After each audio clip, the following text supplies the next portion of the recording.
and that's guy that throws his body around.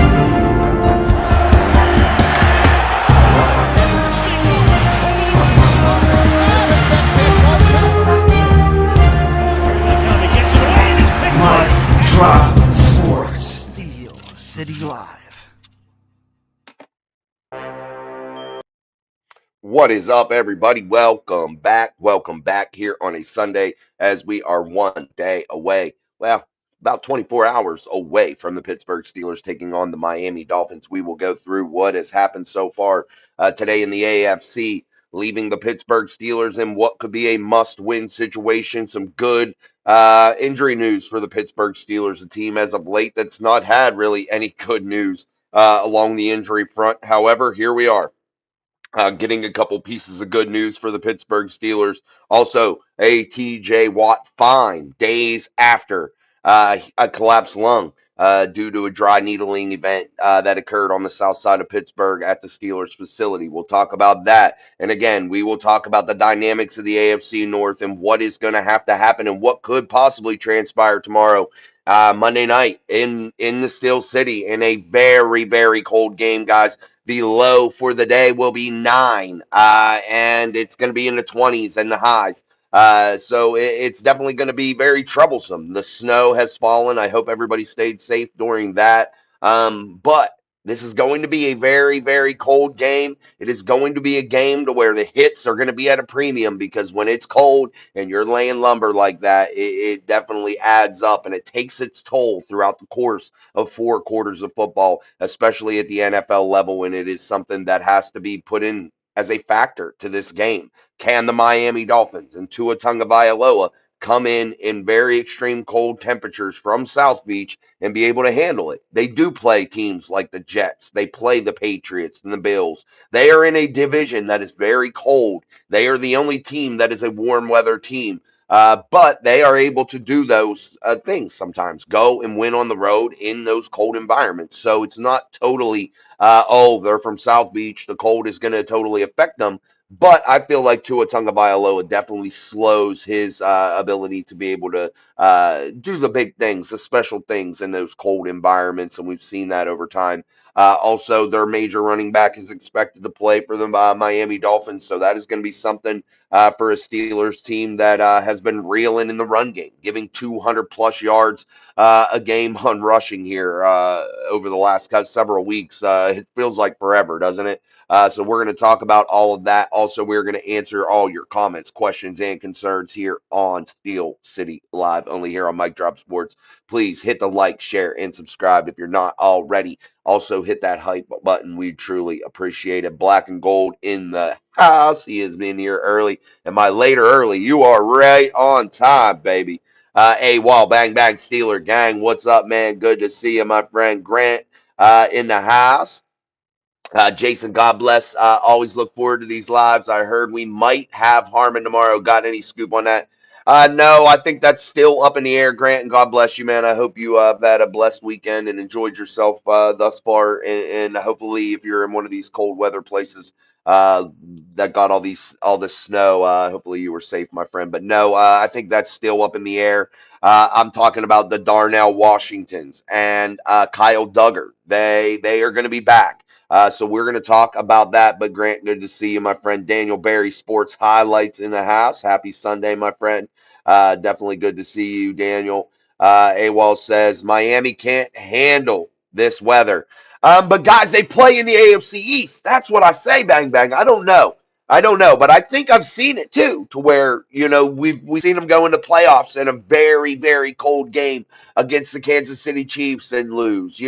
We've seen them have trouble in the past. So you ask yourself, could it be a factor? And I think it has to be a factor for both teams. Again, the low could be at 9 degrees. I don't know if that'll be during the game, but the high for the day is only at 21 degrees. You factor in wind chill. And if you're from these areas like Pittsburgh, like Morgantown, wherever, if you're from the Northeast here, you understand that, man, when that wind blows, it cuts through you, man, and it will chill you to the bone.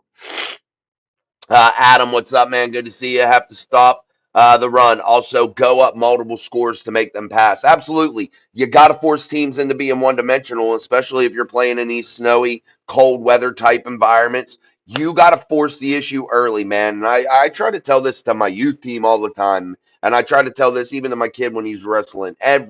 Anybody that will listen, I always try to say when you're playing sports, if you're the team or the person that dictates the pace of play, you are in a much better position, man. You have to dictate the pace. You have to put the pressure on. That goes for any sport, especially combat type sports in terms of like football, violent sports. You know what I mean? Violent sports require you to dictate the pace of play. You have to be able to impose your will. You have to be able to slow it down and speed it up when you want to. And it's definitely something the Steelers are going to have to do in order to be successful. My Floyd is Pink 79, man. Happy Sunday to you also. I hope we lock down Miami's running back. Not too worried about Tua. He what should be priority number one to stop the run? Priority number one, guys, to stop the run. And good to see you, my Floyd is Pink. Priority number one to stop the run is doing what? Being fundamentally sound up front. And when I say fundamentally sound up front, what is that? Being able to pursue properly and hit your lanes, hit your gaps. That's what you got to be able to do. Fundamentally sound. Get off your blocks, man. It doesn't take a bunch of crazy heroic efforts to be able to stop the run. It's being able to crash down, be fundamentally sound in your assignments, hitting your gaps properly, flowing to the football, not allowing offensive linemen to lock you up and keep you from getting to that first step off to pursue the football. You got to be able to hit your gaps. You got to be able to shuck those blocks. So that means getting those arms extended, being able to push them either way you want to, and being able to get that first quick step once you start to read and figure out where you got to flow to get to the ball. That's basically really it. And you don't see the Steelers defensive linemen a lot getting those things. They're getting locked down. They're getting those offensive linemen are controlling them. And they're not getting that quick first step to the football. But you've seen TJ Watt pursue from behind. He's been really good at that lately, especially in Baltimore. I think your biggest trouble is Keanu Benton when you're talking about the run game. If you're talking about the Steelers, I think when you're talking about players that play in there all the time, down in, down out, I talk about Keanu Benton. I think he has significant trouble stopping the run, and it's a real problem, man. Definitely. What's up, Sydney? Good to see you, man. We got a super chat coming in from our friend Grant in the house. Hold on, Grant. I got to give you a round of applause.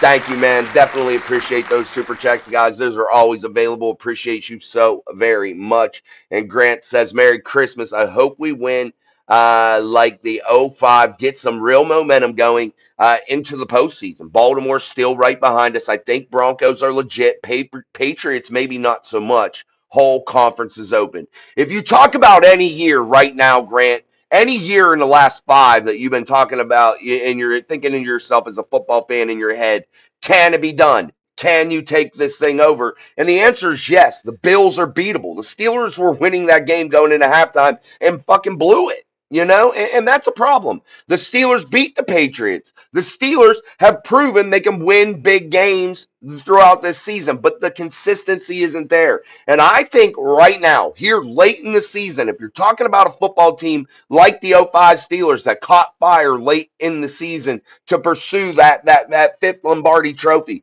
if you're talking about who does that or what team could possibly do that, you're looking at a team possibly like the Pittsburgh Steelers that could possibly do something like that. Anybody's ball game right now. All it takes all of a sudden is to catch fire, and you're exactly right. Right here, right now, go in, get a big win, dominate, not just win by a couple points. I'm talking go in and kick somebody's ass, man, and get that consistency. You're coming off a game in Baltimore to where I thought the offense started to click with the additions of veteran wide receivers that require attention, that not necessarily are better athletes than the younger guys, but they require more attention because they are precision route runners. They're guys that can demand coverage because they're going to be able to find some open spots. They're going to be able to sit down and be open for Aaron Rodgers if he's on the moves. They're going to be able to understand coverage a little bit better to possibly win a one-on-one matchup.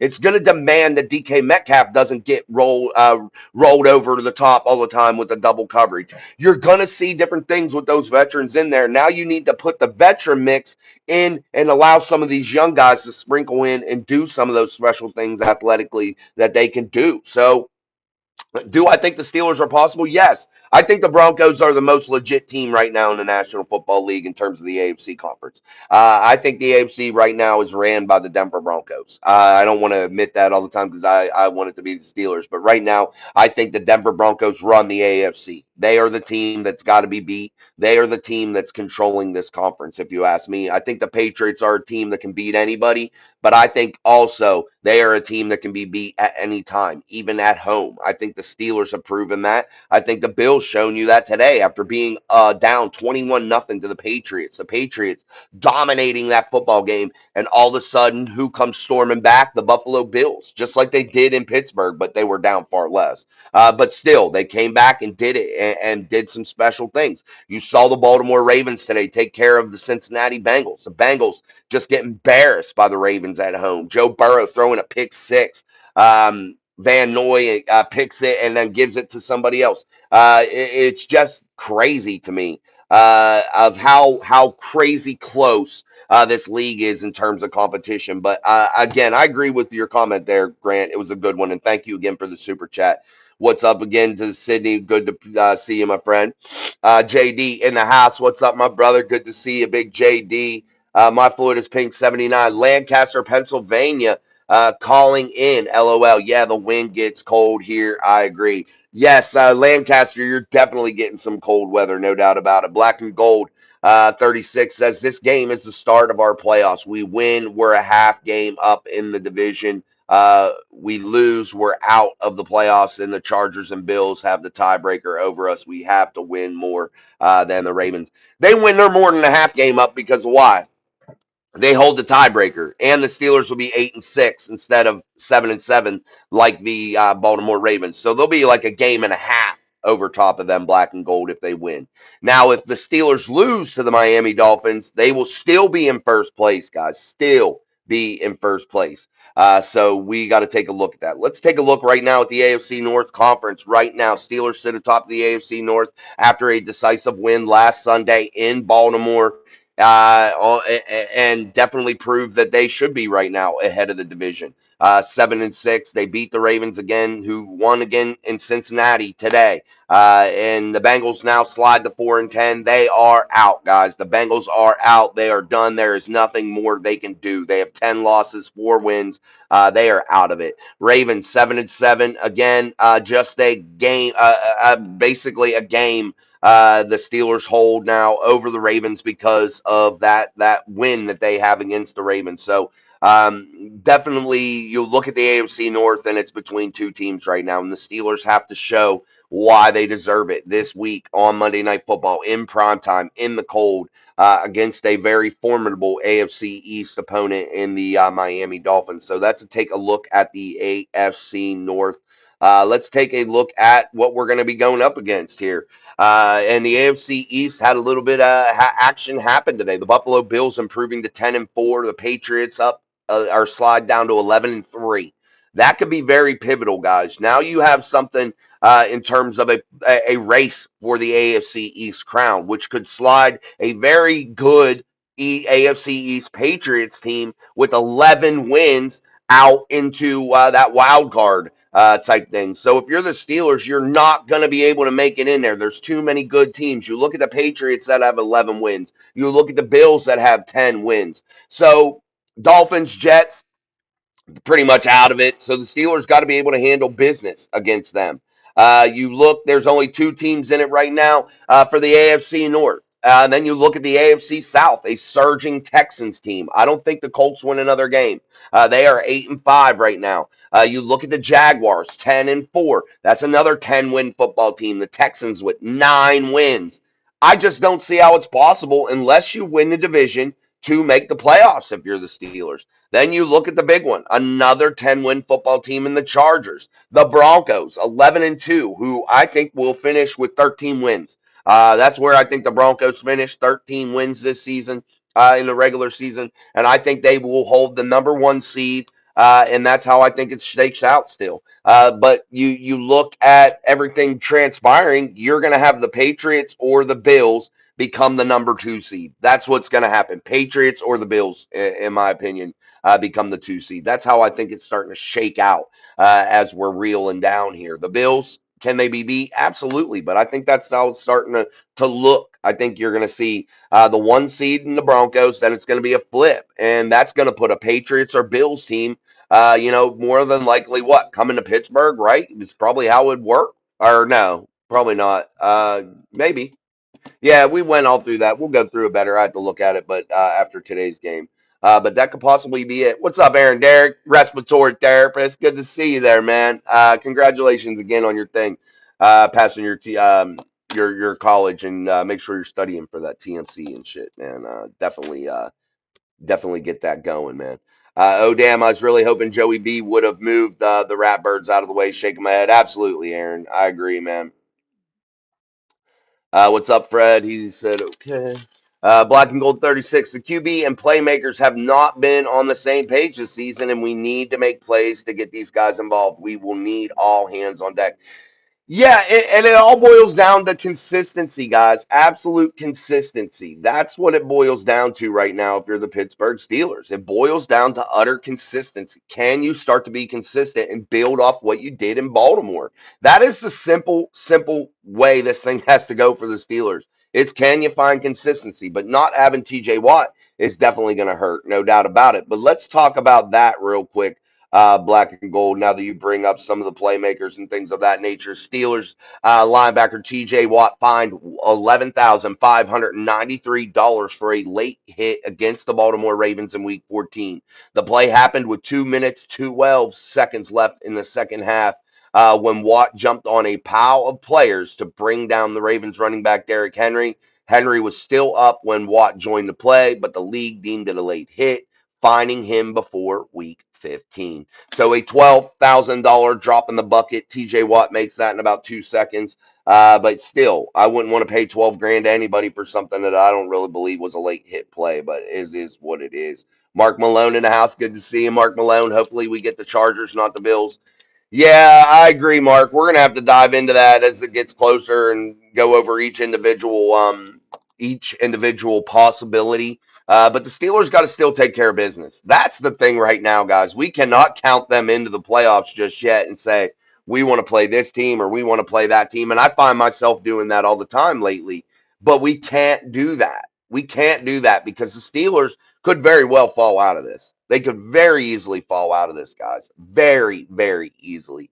And that's an issue. That's a real issue because when you're talking about the Steelers team, we keep that fear in our heart that what they're not going to be able to remain consistent, and you're going to continue to get this spotty play. You're going to continue to get a loss here and there that they shouldn't get, that they should be using those games to build upon and get on a roll.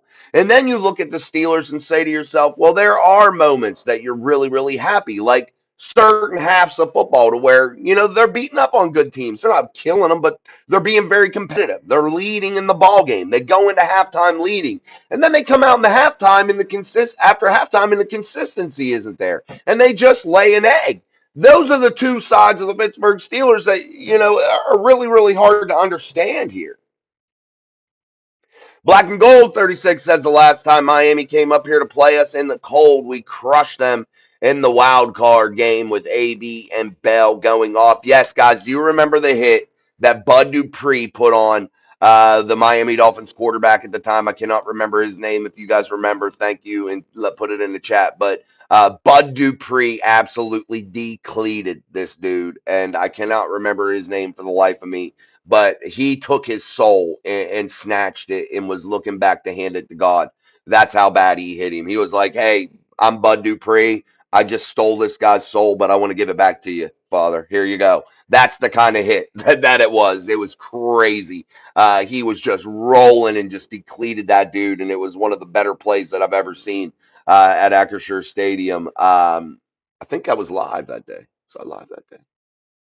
I've been to two playoff games. Nope, that wasn't it. Sorry. I've been to two playoff games in my life, but one being an AFC championship game. But don't forget tomorrow.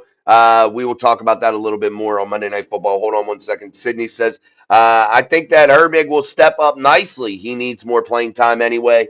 Yeah, I agree. And then I think Jack Sawyer, as a rookie, has definitely proven that he can be serviceable. Guys, Jack Sawyer can make plays. Let's not discount the kid from Ohio State. This kid, when he got drafted, I told you I thought it was a good move. I thought Jack Sawyer could be okay. Did I think it was one of those like eye popping, earth shattering draft picks? No. But I thought that there was potential there for Jack Sawyer to be a hell of a ball player. We talked about that in depth over several channels, over many shows here. And when I look at Jack Sawyer, I look at a kid that may not be the most athletically gifted, may not be the biggest player out there. But you know what I see? A guy that works his tail off, a guy that comes every play with 100%. That's what I see in Jack Sawyer. And that's what you want when you're talking about Pittsburgh Steelers linebackers. You want a guy that's going to work his ass off, that's going to give you his heart every single play. And I think you get that from Jack Sawyer, and I think he is a fit. I think he makes sense in Pittsburgh with the way you want your linebackers to play on the outside in this 3-4 defensive scheme. You look at the Steelers and what you're trying to build when you're talking about a 3-4 defense. It starts with special outside linebackers, guys that can make plays. And I think Jack Sawyer can do just that. And I think Nick Herbig has proven that he can also. And I love the play of Alex Highsmith as of late. I think Alex has dealt with some injuries, has definitely been a player that, has dealt with some injuries, dealt with some pressure because of young Nick Herbig behind him. A guy that makes some decent money in terms of the salary cap rumblings and people talking about, trading Alex, getting rid of Alex, letting him go, trying to alleviate some of that cap hit from Alex Highsmith, things of that nature. You've heard it all. You've heard the things, injuries, cap hit. You've heard it all about Alex Highsmith. But guess what, guys? Alex Highsmith can make football plays. He is a hell of a football player. And when TJ Watt was out, he was at his best in terms of sacks, pressures, and just doing a damn thing. And we cannot discount what Alex Highsmith does. And I think that's a luxury the Pittsburgh Steelers possess. Four quality outside linebackers right now in Herbig, Sawyer, Watt, and Highsmith. I think the Steelers possess a huge luxury there. But they have to be able to utilize those players in key situations and utilize those chess pieces and put them in situations that are definitely going to allow them to shine. I like it when they bring three of them out there and let Herbig move around or let TJ move around, let Alex move around, whoever. I like it when they do those things. I like when you get more exotic looks from the Pittsburgh Steelers defense. I do. I definitely do. Hold on, guys. I wanted to put some things up there still. Hold on one second. Yeah, I wanted to bring up a couple things here too while we're on the show in terms of a couple players that I wanted to bring up pictures of. Yes, that's one, and there's another. Sorry, guys. There we go. But let's take a look. Oh, that picture come out like shit. Never mind. I'll just remove it.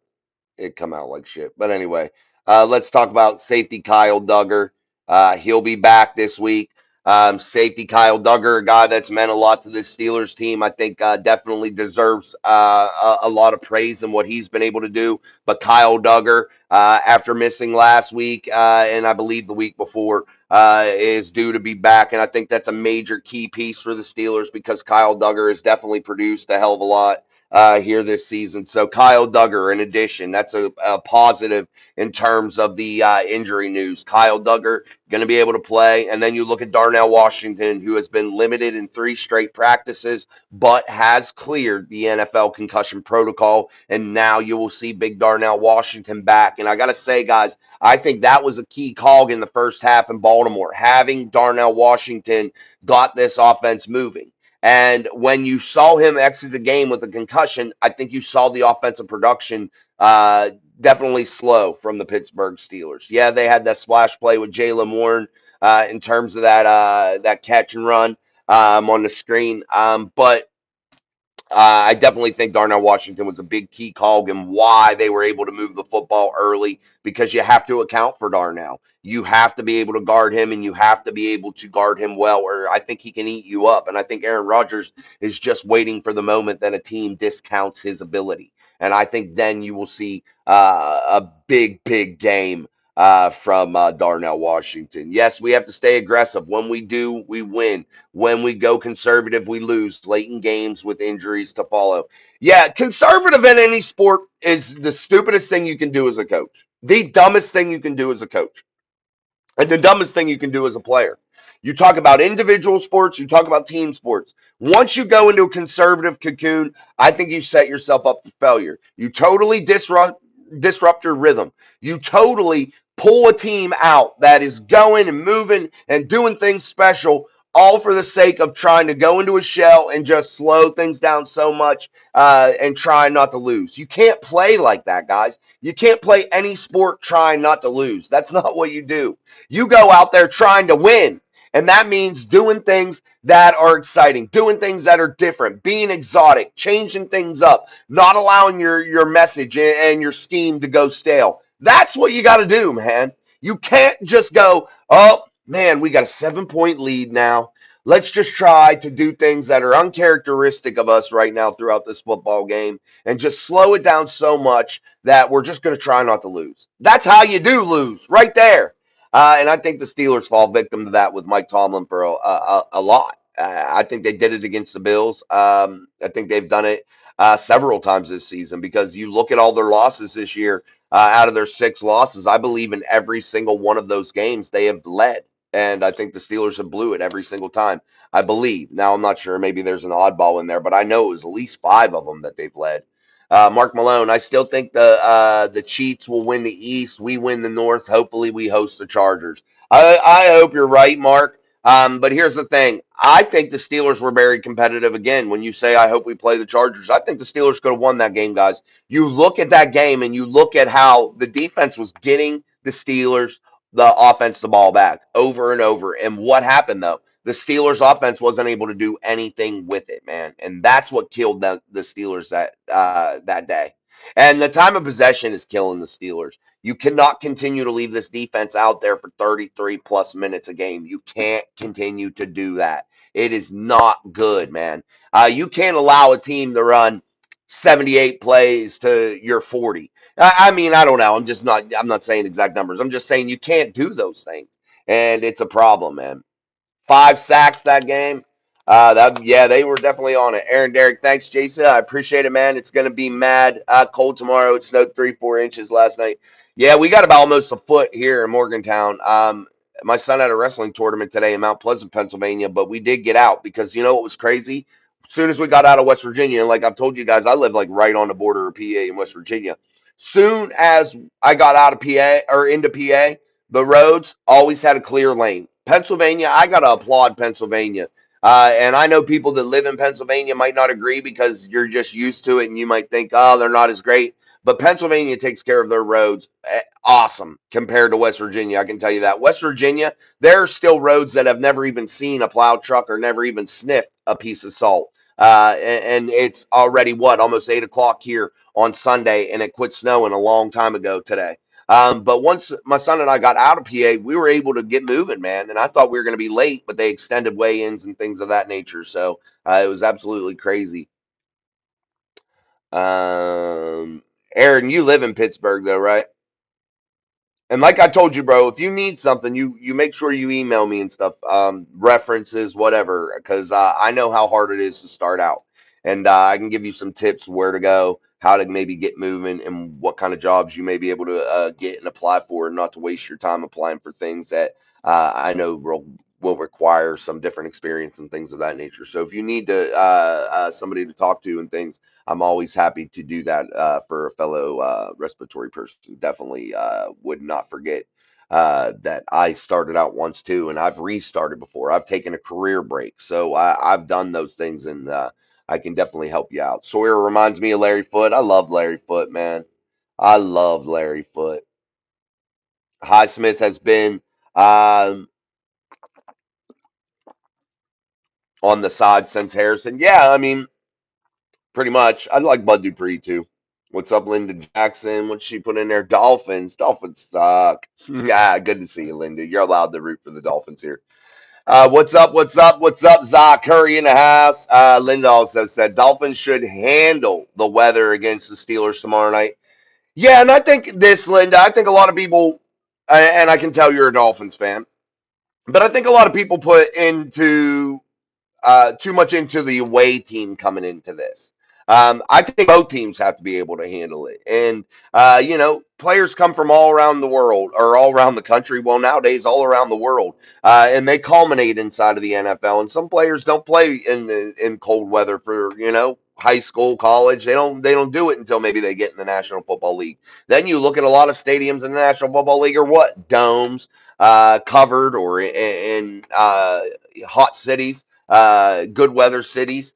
So yeah, man, playing in the elements, man, playing in the rain, playing in the snow, playing in the bitter cold, definitely add a dynamic for both teams. And it's not just the Dolphins that have to deal with it. The Steelers are a team that has to deal with it also. But if I'm a team coming into playing cold weather, and I'm from, just say for instance, South Beach, why would you come in the day before? Or 2 days before even.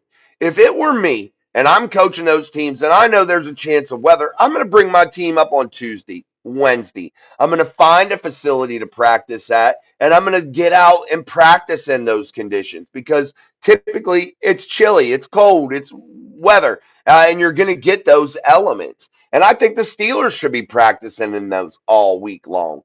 So I think it's definitely both teams should prepare for that a little bit better and not cage themselves into the indoor practice facility where I saw the Steelers this week. I think it's a mistake. I think Mike Tomlin got to quit being soft and get these guys out there in the elements and get them used to it because just because you have a Steeler emblem on the side of your helmet doesn't automatically classify you as a cold weather type guy. You got to get out there and play in those elements, and I think that that's the mindset that they got to have and get out there. And I think Mike Tomlin needs to have it. Yep, that mindset of going conservative has been consistent ever since Ben retired. Absolutely. And that's been Mike Tomlin's biggest flaw, his ultra conservative way of approaching these games and their game plan. Actually, I think we've been conservative ever since Bruce Arians moved on. I think you're right. I think you need to see more of the Todd Haley days. I thought you saw more open offense when you had Todd Haley. That's what I like to see, something similar to that. And I think the Steelers showed you flashes of what they could do in Baltimore. I think that the potential is there. Consistency has to start. Linda Jackson, the Steelers shall worry about the Ravens because they won today. Yeah, I mean, you worry about the team close to you no matter what. But one team that we're not worried about is a team that lost today, and that was the Bengals. So now we got two teams that are out on our side of our division. That makes things a little bit better, So as teams drop off, things become a little bit better for you, and I think that was.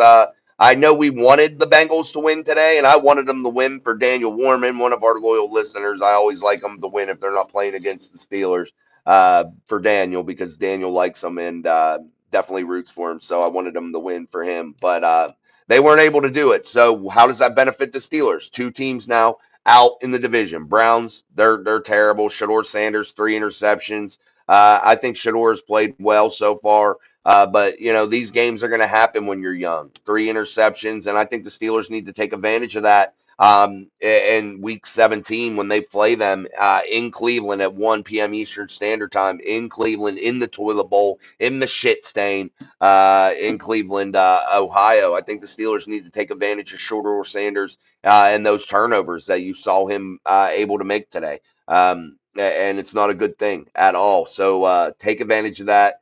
Put pressure on the young quarterback, who I don't think is super mobile. I think he's mobile. I think he definitely has some ability. But I think if you force Shador Sanders to stay within the pocket, or rather flush him out of the pocket, I think you can have good success against him because I think our linebackers athletically match up against Shador very, very well in terms of our outside linebackers. And I think that they can make those plays against him. But we're not going to get ahead of ourselves. Steelers still got to play the Dolphins tomorrow night on Monday Night Football. Detroit, and next week in Detroit. So after tomorrow night, Miami at home at Acrisure. There will only be one home game remaining, and that'll be against the Baltimore Ravens. That'll be week 18, that time to be announced, and it could be for all the marbles inside of the AFC North and for the fourth seed inside of the AFC conference. But hey, maybe the Steelers get on a roll, win 4 games here, and finish with a good record, finish with an 11-6 record. That would be really, really special. That's what you're hoping for if you're a Steeler fan. And playoffs do start tomorrow night at Acrisure Stadium. They start against the Miami Dolphins. The road to the Super Bowl starts tomorrow if you're the Pittsburgh Steelers. It means so, so much tomorrow to get that win. And don't forget, guys, we will be there down there at Acrisure Stadium in Pittsburgh, Pennsylvania. So make sure you stop and say what's up if you see us out and about, but be respectful. I will be with my kids. So I appreciate it. And we'll try to do some shows down there for you guys tomorrow. And I'm going to try to get there a little bit early. We'll see what happens. Maybe go get into dry needling instead. Nah, I'm cool on that, bro. Our friend Danny George in the house. We got about 10 inches of snow in Clarksburg. Drive safe in the morning. Thank you, Danny. Appreciate you, man. And I hope you stay safe during the storm, brother. Definitely appreciate you always being here watching, my friend. And bundle up down there. We got about the same, probably about 10. And my wife, man, threw a fit this morning because I took my kid to the wrestling tournament. But I looked on the traffic cams and I seen Pennsylvania had clear roads, and that's the only reason I'm like, well, we can make it. A lot of people didn't make it to the wrestling tournament, but hey, it is what it is. My kid got to go, and we braved the storm, and we had a good day of competing. Black and Gold 36. Any news on Elliott and JPJ with their injuries? And is Warren okay? He hasn't been playing the downs that you would think a starting running back would get. I just think that Gainwell has done some really nice things. So, you've not seen that. That's why, we had the comment. I think Extra Black brought it up. We were talking about Najee and Warren, and they were trying. I think Extra Black was like comparing them to him, and we were talking about it the one day. And like I said, Jalen Warren has like half the carries that Najee Harris had at this point last season. So it's hard to compare that. But Jalen Warren is explosive. I think he's okay. As far as Elliott, I do not know, and I think JPJ will be just fine and play. But I'm not sure. I have to look at that, and we'll go over that tomorrow in the pregame show. I'll give you all the injury updates. And again, guys, I always wait until the day of to try to get the most accurate injury updates. But I know Darnell Washington will play. He is cleared NFL concussion protocol. And I know safety Kyle Duggar will play tomorrow. Aaron Derrick, yes, I live in Pittsburgh. I live about 2 miles from the stadium. Yes, references would be absolutely wonderful. And any tips you would have, I would greatly appreciate. Is your email listed? Yeah, I put it in that comment. Mike Drop Sports at yahoo.com. Email me there, Aaron, and I'll hook up with you personally. I don't give my phone number out usually, but you're a fellow respiratory person, so I will definitely give you that. So email me. We'll chat, and I'll give you some guidance, man, and maybe steer you clear of some mistakes that I've made. It's always nice to have a perspective from somebody that's done it before and has worked in the field. Definitely, I could tell you some stories, but you definitely picked a good career field. There are opportunities to make good money there. It's just you got to build your experience up, your resume up, and know where to work, when to work, how to work, and to make that money. Even practicing notepads in the elements. That's from Zaw. Yeah, you got to be out there in the elements, Zaw. I agree. I agree, man. There is videos on how to grow your YouTube channel too. Certain hashtags will boost your views too. Jason has a way better handle on it though. Yeah, I used to get into that stuff, Za. I used to get in to try to like think to myself how to research this, which hashtags to use, which titles to use, how to make your thumbnails, all that. I used to do that, but now I've been letting things just grow organically. I come on here to talk football because I enjoy it, not because I have to, not because I have to make a living off of it. I don't, yes, I do. This is monetized. I do make money from it, but I take all the money and I put it right back in. I buy new equipment, and that's how we've gotten to where we run off a nice program. We can do some different features. I bought very expensive box lights, things of that nature. I do have a bunch of mics, but we got to get our computer rolling. I have soundboards, and that's what this money goes to, and it improves the product, and eventually it'll grow. But I don't worry about growing it anymore. I don't, because I have you guys that are loyal, that come all the time, and you're the ones that I enjoy talking to, and I don't really care, if I explode and gain a bunch of people. I don't, because I know that I have a great time with you guys, and that's what matters. And you guys are very supportive of me, and we'll let this thing grow organically. I almost got 5,000 subscribers. Most people don't see 20 subscribers, so or never even make it to 500 because they give up on doing it. And I gotta say this: if anybody's out there doing YouTube, the thing is just to keep doing it, and eventually it'll work. If you got content, you gotta have content. I hope Sanders does good against everyone besides us. Dude made history the other day for the Browns. That's what I said. And two guys, I admire Shador's relationship with his father. I do. And if anybody puts that down and wants to put that man and his son down, that's stupid. Football wise, say whatever you want. That's fine. I don't care. Football's wide open. But dude, you got to admire their relationship. That's good, and that's what you should always strive. I need my lungs. Me too. Everybody needs your lungs, no doubt. Aaron, I heard a couple weeks ago that they were practicing in their indoor facility. That is a little counterproductive. They got those fields out there. Get out there. JD coming in with some gifted membership. Oh, hold on. Let me get JD's up here. I didn't even see it until just now. Thank you, JD. Thank you to Big JD for gifting 10 Mike Drop Sports memberships. We truly appreciate that, guys. And that's 99 cents a month. That'll always be 99 cents a month, whether there's a million subscribers or two. 99 cents a month. That's what it'll be always. That price will never go up. And guess what that does? It helps the channel grow because it is less than $1 a month, and that helps support our channel. And if everybody that was a subscriber did that, it would be a very, very, very cool thing, and definitely give me a lot more options in terms of being able to do more and more content because I'd be able to free up more and more time. Congratulations to Daniel, Devin, Dabs, Hervey, Jeremiah, Joseph, Butterbean, Tom Brady, Seven Rings, Jay Miller Gaming, Jackson Star, on all getting those Mic Drop Sports memberships. Again, 99 cents a month. Definitely appreciate that from our friend and loyals listener and subscriber, JD, one of the OGs. We appreciate him tonight with 10 gifted memberships. Definitely. Also, Grant, thank you for the super chat. That was very generous and appreciated. Black and Gold 36, Lions, Browns, and Ravens. Oh my. Run D will be tested these last four games. The key to winning will start in the trenches. Hopefully Harmon can start in the middle. Black and Benton on his sides. Cam off the bench. I think you need to see more Cam, Black, and Harmon. That's what you got to see, guys. Those are the players. I think Keanu Benton hurts you badly in the run game. I do. I think he plays the run horribly, and it's really showing. And look at the statistics when Harmon's in there. The Steelers have definitely had their more special performances out of the run defense when Harmon was been involved. Blitzes off the edge, maybe soon stunts and cross blitzes with Mike and Sam backs in the A and B gaps. Get creative.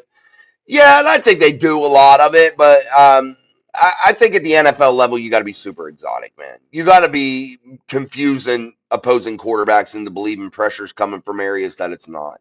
And to be able to disguise that at the professional level is rather complex, in my opinion. I feel like you have to be able to understand your assignment and be very fundamentally sound in that as a defensive player. Understand where you got to be to where you're not having to think about it. You're just reacting naturally, and I believe that comes from good coaching, a lot of repetition, and not wasting practice reps, man. And again, get out there in the elements. Practice your footing on that natural grass field that you play on at Acrisure Stadium. Half your games. Get that footing, get that feel for that timing and that rhythm, and it's all about that for the Pittsburgh Steelers, and we need to see more of that. And again, Terrell Austin in this Mike Tomlin ran defense, they have to disguise their looks and be able to understand how to bring their pressure in a more creative way. And not only bring their pressure in a creative way, but just simply bring more pressure. I think that the Steelers are at their best when they are able to apply pressure to the quarterbacks. And depending on what quarterback you're playing, I think it works into the Steelers' favor in terms of what their game plan is. Do we want to force a quarterback into the pocket or force them out of the pocket? Because I think those are two vastly different things that require quarterbacks to do two vastly different things. Do you want a guy to be forced out of the pocket that's a Big Ben type guy, that's a backyard type quarterback that just runs around, waits for people to get open and slings it? No, you want to keep those guys in the pocket and hopefully force them to climb the ladder into the hands of your big men. When you're talking about maybe somebody that's a good pocket passer, you want to force them out into the hands of TJ Watt, Alex Highsmith, and company. That's what you want to do. I think it's a very simple formula, but I think how you execute that very simple formula can be rather complex in certain ways. So we'll see what happens. But yeah, I think the Steelers definitely need to apply more pressure and get things going. Benton is a third down rusher. Yeah, he should be a third down rusher for McDonald's University, Burger U, because, man, is he letting me down, DCTV. I love Keanu Benton in certain situations. I think there's flashes Keanu Benton throws out there at you that gives you a lot of hype about him, gives you a lot of high hope for what Keanu Benton can do. And then there are plays you're like, what are you doing, bro? And I think that ankle's bothering him. You saw it in the Ravens game. He had to go off how many times, and I think it's been a continual issue.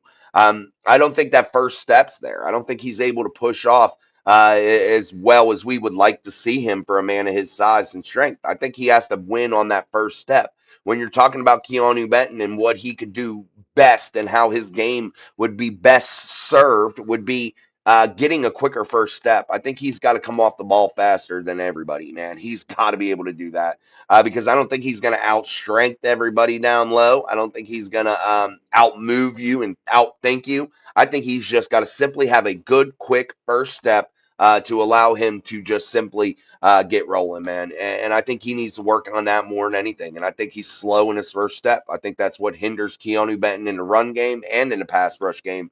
And I think the linemen are able to control and get their arms extended and be able to do whatever they want with him and throw him around at times. I do think that that's the case. Keanu Ben, or I just don't think using Queen as a spy or coverage backer has hurt us as well. I don't think he's an every down linebacker, and Wilson should be the third down back. Um, Patrick Queen has had an amazing season, black and gold. I think he is an every down linebacker. I think he is a green dot guy. I think he has proven exactly why the Pittsburgh Steelers have went out and got him. All he has done is just been everywhere. The guy has good, great sideline to sideline speed. He can tackle. He can do it all, man. And I think Patrick Queen has proven that. I think he's played really, really well. I think Patrick Queen has played some of his best football here inside 2025. Has the consistency always been there this season? No. But I think overall, when I look at his performance this year, I think Patrick Queen has done a fantastic job. And I think he is definitely the lead dog right now inside of that inside linebacker room. Patrick Queen, or when you're talking about Peyton Wilson, I think he definitely is a guy that can make big splash plays, and I think he can do it all. But I definitely think you need to be a little bit situational with him at times, and I think maybe you need that third, more run heavy type inside linebacker to play a little bit more in certain situations. But, and this is a pass happy league, so you need guys like Peyton Wilson to be able to match up correctly because over the years, the Steelers have definitely got their asses cooked by getting inside linebackers matched up on slot receivers and big tight ends that they can't cover because athletically they don't have the speed to do it. And I think that that's created some severe mismatches over the years for the Steelers, and you see it to this day. And it's a very predictable thing that a lot of offenses know that the Steelers do. And I hate to see that mismatch pop up when you see one of their inside backers out there matched up on somebody in a slot. Man, it's like, what the fuck is going on? But yeah, you see it quite often with the Steelers, and the inside linebackers have a lot of responsibility. They have to be able to play that run really, really well, and they have to be able to play that pass game really, really well. And it's tough to be an inside linebacker in that 3-4 defensive scheme. It's very, very difficult. Being an inside linebacker in the Steelers' defensive scheme is definitely a difficult task. And guys like Keanu or guys like Patrick Queen that have shown this year that they can play really, really well are special in my eyes because they're showing that they can play a very difficult position inside of a scheme that is very hard on their inside linebackers that require them to do a ton, guys. I don't think everybody realizes that when you're talking about the 3-4, just how much that they are asking their inside linebackers to do. Yeah, Loudermilk blows too. I wish Will Howard. I love Will Howard, dude. JD said thanks or you're welcome to Joseph. That was nice that you said thank you. Appreciate that. DCTV 93. I agree. He is honestly playing out of position. Yeah, I just don't think I think Keanu could be a really good ball player in the NFL. I do. But I just don't think everybody fits inside of the 3-4 guys. And that's what I was just bringing up whenever we were talking about the inside linebackers. We said the Steelers are asking those inside linebackers year in and year out inside of the 3-4 to do some definitely special things. They're asking them to do a lot. Their responsibilities are great. And then when you look at the defensive front, you're asking them to do a lot too. Why? There's less of them and they have to do more with less. And definitely it's something that has to be taken into account. And everybody can't fit that system, that set, those schematics, and it has to be looked at. And again, I don't think Keanu Benton is the perfect fit for a 3-4 defense. I think he is more of a 4-3 type fit, if you ask me. But you got to play with who you got to play with right now. What's up, Mike Miller? Good to see you. Black and Gold says we've been getting torched by the quick hot read slants when they see us in those sets. Yeah, you see it all the time. They get torched. I agree. And they give up a lot in that. And it's not just been this year, Black and Gold. It's been over, a decade now. The Steelers have been getting torched with some of that stuff. And that's what the frustrating thing is, I think, the most. You've seen some of these things be so repetitive in terms of what they've been bad at or not so good at as a defense or a complete team. And yet Mike Tomlin has never been able to correct some of those things. And that's why I think a lot of people that watch a lot of football definitely really come down hard on Mike Tomlin, especially as of late, because he's had chances to correct some of these things, but yet not been able to. He's not been able to coach his way out of some of this stuff, and that's the problem. Um, Black and Gold says the Tampa 2 with a man press off the line to disrupt the timing would help. I think you see the Steelers play a lot of different stuff in terms of coverage, in terms of press, in terms of cloud coverage, in terms of zone. I think you see the Steelers do a lot of that. I think you see a lot of the zone man combination from the Steelers. But I don't think one way in particular has to be done. I think you need to mix those things up. I think you need to come out and do some different things over and over and not get sit into a stale, repetitive, schematically. Schematically, you can't be stale and repetitive. You have to mix things up in this league because people will outsmart you, people will outwork you, and you've got to be able to adjust. And that's the problem, man. Yeah, I mean, there's a lot of trouble, Black and Gold, and you bring up a lot of good points with it, no doubt about it. You bring up a ton of good points, and definitely there's a lot that the Steelers could do, change, definitely. But you said no, you're right. Haven't been good stopping D or stopping the run or the pass. We've been winning the last with 5 seasons with a negative point differential. I just wish we would be dominant in at least one facet, and that comes down to the consistency, Black and Gold. The consistency is there. And you look at the AFC North and we talk about points for, points against the Steelers, 308 points for and against 311. You look at the Ravens, they are outscoring their opponents despite being 7-7. And that's what we're talking about. And Black and Gold brings up a good point. We're winning with a negative point differential, and that is a problem. And the Steelers currently are being outscored. And that's not by a lot. That's only by what, 3 points. I get it, but still, it's a consistent thing. The Steelers being outscored. over and over, year in, year out. And I think it's a real issue. And you see it again this year. That's why they got to extend that and get that on the right side come tomorrow night in Acrisure Stadium on Monday Night Football. Make sure you check us out, Mike Drop Sports. We will be live down there, hopefully doing a show. I'm hoping, guys. Again, I'm taking my kids, so hanging out with them will be first and foremost. But yeah, you see us stop, say hello, and we're going to try to do a show before the game. And I hope to meet some of you down there and talk to you guys and have a great time together. But we're going to get up out of here. I'm going to go get some dinner and all that good stuff. And again, great productive day. We went to wrestling. We've got the snow shoveled out of the driveway. We've got a lot. So I'm going to go eat, get a shower, and get ready for Monday Night Football tomorrow. School's already canceled for our kids here. So it'll be a day. I probably got to take my wife to work. I'll probably have to drive her because she won't drive in the snow. So that's what I'll be doing early in the morning tomorrow. But tomorrow is a day dedicated to the kids, and we're gonna have a damn good time. Thank you, Black and Gold. A damn good show. Another damn good show here on Mike Drop Sports. If you're not subscribed, what the hell are you waiting for? You deserve a flag on the play. And I got to get all these terrible towels warmed up for tomorrow, baby. Maybe take some off the wall because we'll be live downtown Pittsburgh at Acrisure Stadium, knocking the walls down, man, and being loud and crazy for our Pittsburgh Steelers as they try to go to 8-6 and take a real commanding lead inside of the AFC North. So until tomorrow for Monday Night Football, I'm Jason. I hope you guys enjoyed the show. And again, like, share, subscribe, hit that hype button for us, and we'll see you next time. Power takes an approach as a coach. Let's go. Let's go. It's a field back block, and that's